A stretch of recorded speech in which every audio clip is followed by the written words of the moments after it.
Hi guys, in this video we'll talk about how to verify Bitcoin on Cash App. So this is a step-by-step guide so you can follow this process and you will be able to do it.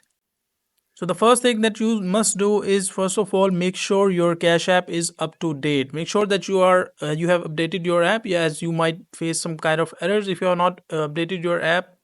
And once you update your app, you can just verify your identity. So first thing is just launch Cash App and tap on the profile icon as you will see on the top right corner. And from there, just scroll, select Bitcoin and from the available options.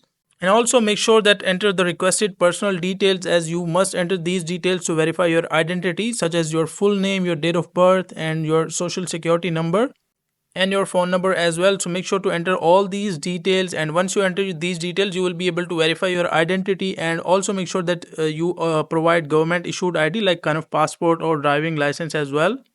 And once you have verified your identity, so how can you send Bitcoin? So you will see this interface like kind of home section. So just click on this kind of dollars emoji. And once you see this interface, so you can just enter the amount and you can just select on pay. And once you click here, you will be asked to like enter the recipient address like kind of name or cash tag and phone and email address. So make sure to enter the recipient details, and once you enter the recipient details, so from here you can select as send as you want to send as cash or stock as Bitcoin. As you can see, like you want to send this amount as cash, stock or Bitcoin. So choose Bitcoin, and once you choose Bitcoin, they will ask you to like kind of this option. So click on next. As you can see, enter the recipient address, enter the amount, choose Bitcoin and click on send. And once you click on send, you will be able to do transaction of Bitcoin. So that is a simple and easy process of how you can verify Bitcoin and send it through Cash App.